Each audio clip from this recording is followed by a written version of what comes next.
Social media उन वेबसाइटों और अनुप्रयोगों के लिए एक सामूहिक शब्द है जो संचार, समुदाय आधारित इनपुट, इंटरैक्शन, सामग्री साझाकरण और सहयोग पर ध्यान केंद्रित करते हैं। लोग दोस्तों, परिवार और विभिन्न समुदायों के साथ संपर्क में रहने और बातचीत करने के लिए सोशल मीडिया का उपयोग करते हैं। Social media is a collective term for websites and applications that focus on communication, community-based input, interaction, content sharing and collaboration. People use social media to stay in touch and interact with friends, family and various communities. Social media एक digital तकनीक है जो virtual network और समुदायों के माध्यम से text और मल्टीमीडिया साझा करने की सुविधा प्रदान करती है। दुनिया भर में 4.7 बिलियन से अधिक लोग सोशल मीडिया का उपयोग करते हैं। सबसे बड़े social media platform Facebook, YouTube, WhatsApp, Instagram और वीचैट हैं। इंडिया में पब्लिश्ड ऑनलाइन और offline newspaper and IP channel India all the times.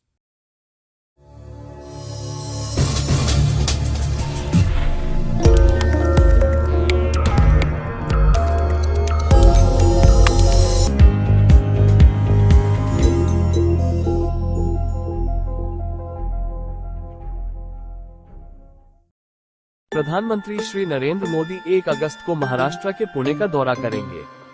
उन्हें लोकमान्य तिलक राष्ट्रीय पुरस्कार से सम्मानित किया जाएगा। प्रधानमंत्री को लोकमान्य तिलक राष्ट्रीय पुरस्कार से सम्मानित किया जाएगा। ये पुरस्कार लोकमान्य तिलक की विरासत का सम्मान करने के लिए 1983 में तिलक स्मारक मंदिर ट्रस्ट द्वारा गठित किया गया था। ये पुरस्कार उन लोगों को दिया जाता है जिन्होंने राष्ट्र की प्रगति और विकास के लिए काम किया है और जिनके योगदान को केवल उल्लेखनीय और असाधारण के रूप में देखा जा सकता है। ये हर साल 1 अगस्त लोकमान्य तिलक की पुण्यतिथि पर प्रस्तुत किया जाता है। प्रधानमंत्री इस पुरस्कार के 41वें प्राप्तकर्ता बनेंगे। इसे पहले doctor Shankar Dayal Sharma, Shri Pranab Mukherjee, Shri Atal Bihari Vajpayee, Shrimati Indira Gandhi, doctor Manmohan Singh, Shri NR. Narayan मूर्ति, डॉक्टर ई श्रीधरन जैसे दिग्गजों को प्रस्तुत किया जा चुका है।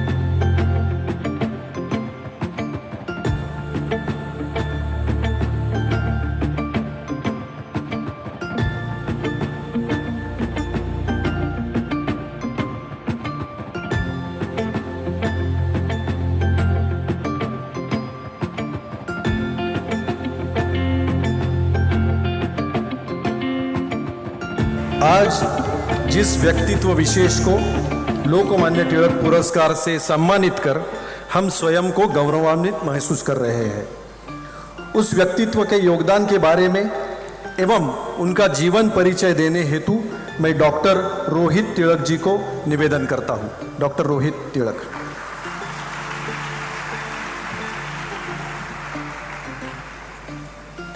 Honorable Prime Minister, dignitaries on the dais, and respected audience.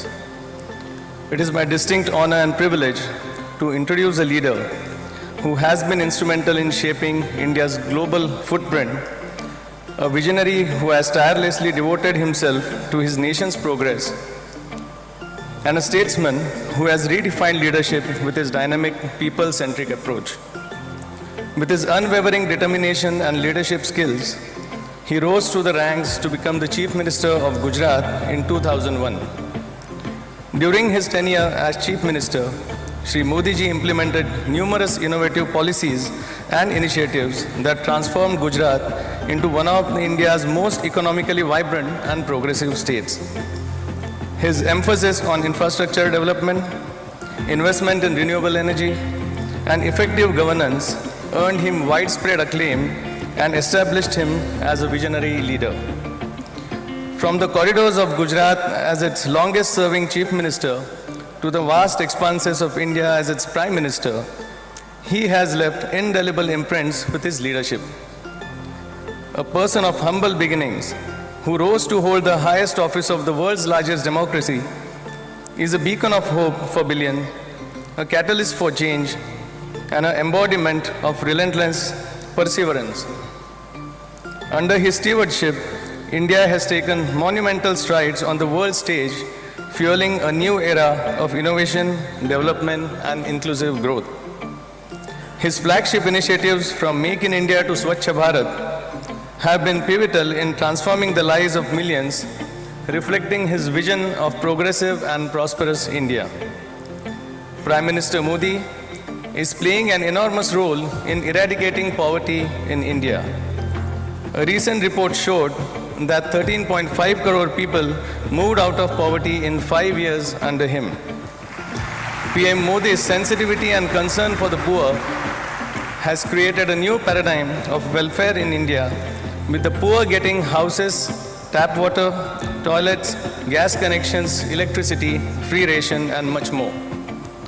His digital savviness is reflected in his significant presence on the social media platforms, where he connects directly with the people, underscoring his belief in a transparent and accountable governance model. Beyond his achievements in governance, Sri Narendra Modi ji has inspired millions with his charismatic personality, eloquence, and ability to connect with people from all walks of life. He has shown exemplary leadership during times of crisis, such as the COVID-19 pandemic, by implementing nationwide measures to combat the virus and support those affected by the economic fallout. Prime Minister Modi ji's vision for a new India encompasses the principles of development, innovations, and social empowerment. His efforts to empower women, uplift marginalized communities, and address pressing environmental challenges have been commendable. Ladies and gentlemen, please join me in welcoming a leader whose life and work echo the ethos of service above self, an inspiring figure on the global stage, the Honorable Prime Minister of India, Sri Narendra Modi ji. Thank you. अब हम माननीय प्रधानमंत्री जी श्री नरेंद्र मोदी जी को प्रदान किए जाने वाले सम्मान पत्र का एक छोटा ध्वनि चित्र देखेंगे जो तिलक महाराष्ट्र विद्यापीठ ने बनाया है। एवी please.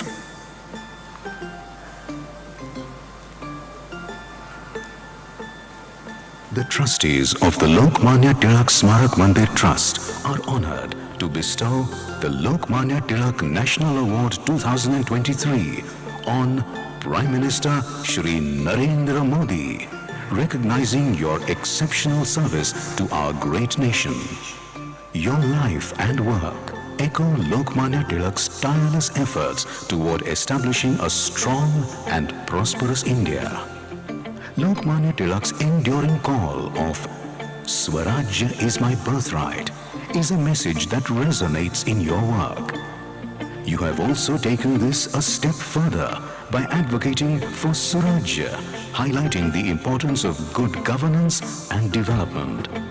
Your tireless work for the welfare of the most vulnerable and marginalized sections of our society, ensuring Surajya for all, is exemplary. During India's colonial period, Lokmanya Tilak championed Swadeshi, aiming to make India an economic power. Today, you have strongly emphasized Atmanirbharta, or self-reliance, a principle that is truly the need of the hour.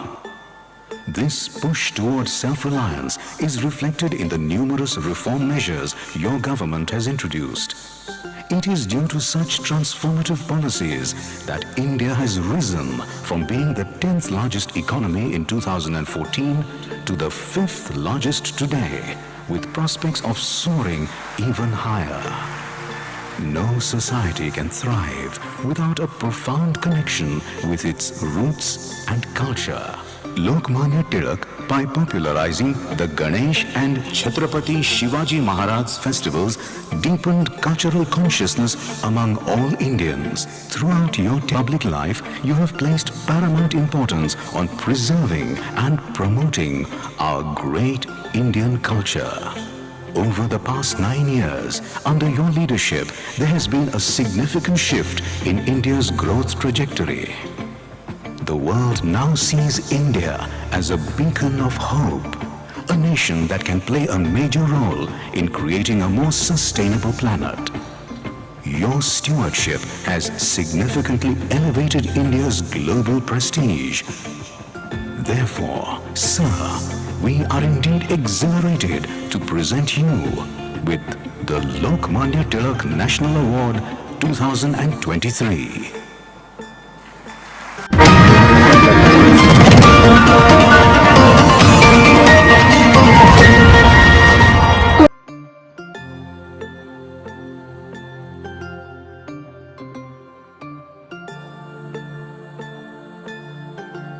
on its day of formation.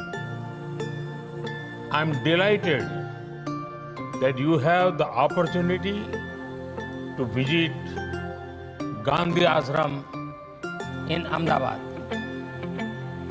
Today, the whole world is talking about climate change, global warming, and urgency to find sustainable solutions.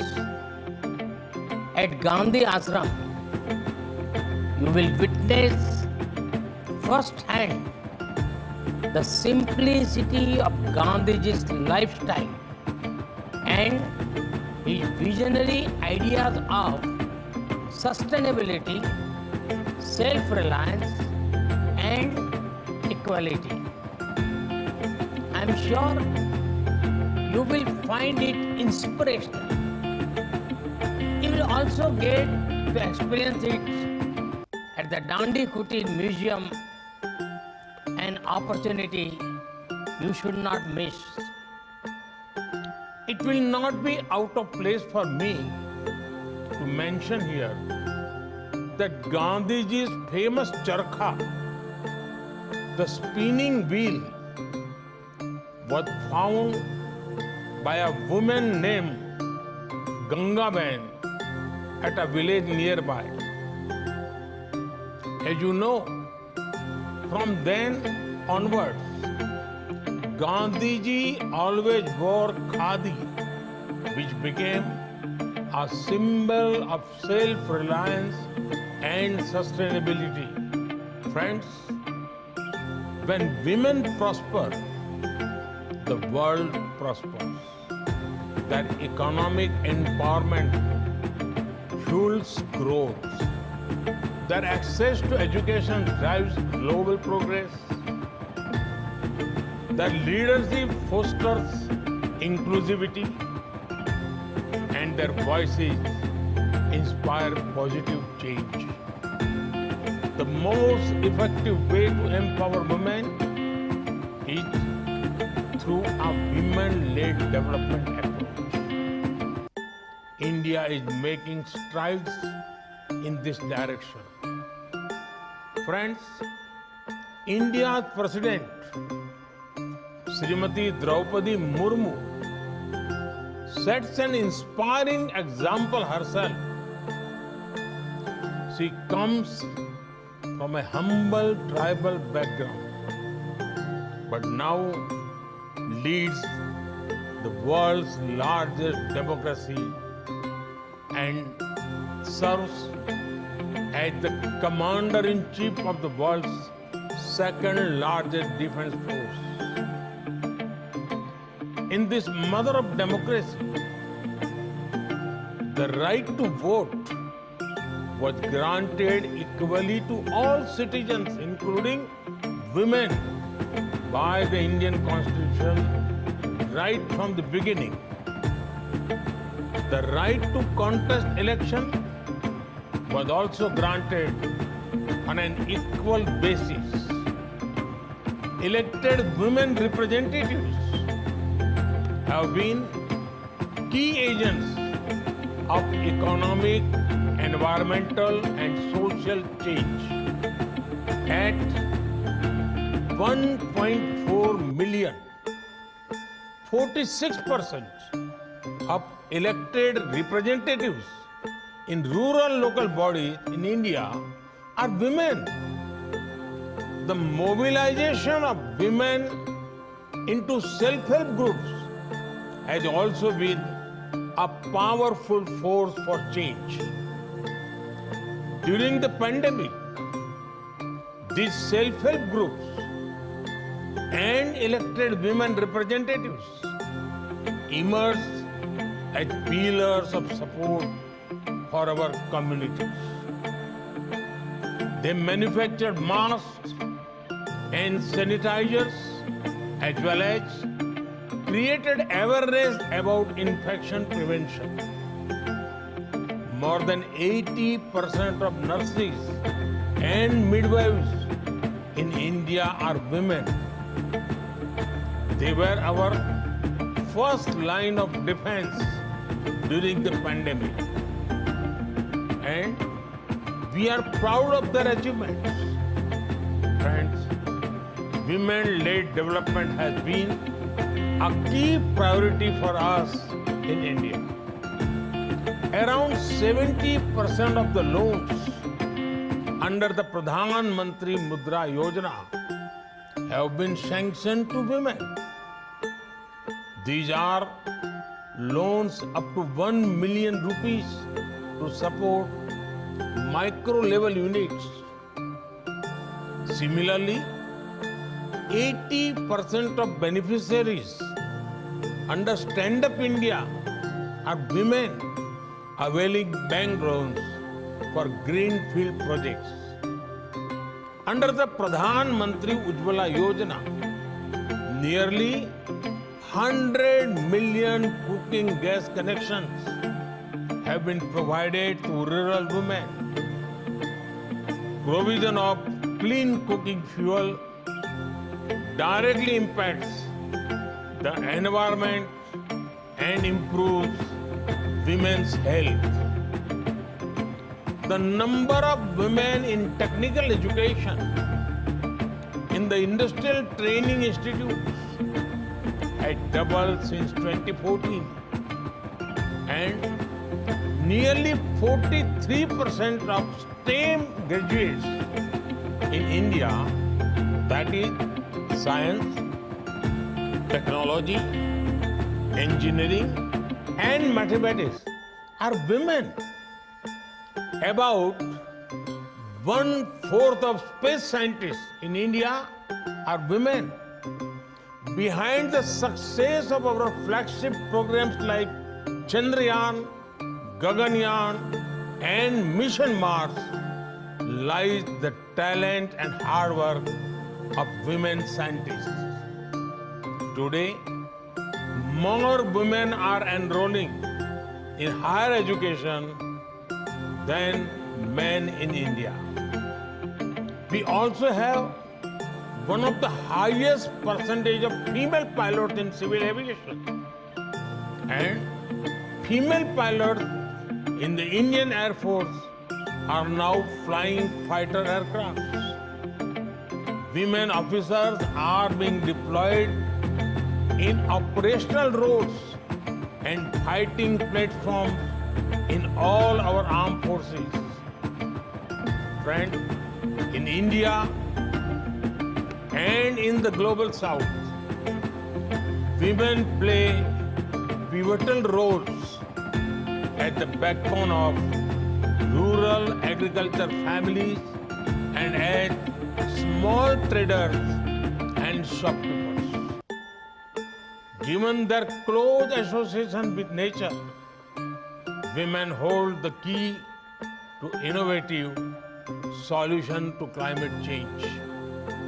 I recall how women led the first prominent climate action in India in the 18th century. The Bishnoi community of Rajasthan, led by Pujya Amrita Devi, started the Chipko movement. It was a movement to hug trees to prevent unregulated logging. Along with several other villagers, she laid down her life for the cause of nature. Women in India have also been brand ambassadors for Mission Life, lifestyle for environment. They reduce, reuse, recycle, and repurpose based on traditional wisdom. Under various initiatives, women are actively getting trained in making solar panels and lights. The solar mamas have been successful collaborators with our partner countries in the global south. Friends, women entrepreneurs are significant contributors the global economy. The role of women entrepreneurs in India is not new. Decades ago, in 1959, few Gujarati women in Mumbai came together to create a historic cooperative movement, Shri Mahila Grih Udyog. Since then, it has transformed the lives of millions of women and their families. Their most famous product, Lijjat Papad, will probably be on your menus in Gujarat. Another success story of our cooperative movement in the dairy sector. This is also powered by women. In the state of Gujarat alone, there are 3.6 million women involved in the dairy sector. And there are many, many more such inspiring stories all over India. In India, about 15% of unicorn startups have at least one woman founder. The combined value of these women-led unicorn is over $40 billion. However, our goal should be to create a level platform where women achievers became the norm. We must work to remove the barriers that restrict their access to markets, global value chains, and affordable finance. At the same time, we need to ensure that the burden of care and domestic work is appropriately addressed. Excellencies, your focus on women entrepreneurship, leadership, and education is commendable. I'm also glad that you are launching the Tech Equity Platform to enhance digital and financial literacy for women. And I'm delighted that under the Indian presidency, it has been decided to establish a new working group on women empowerment. Your untiring efforts in Gandhinagar will give immense hope and confidence to women around the world. I wish you all the best for a productive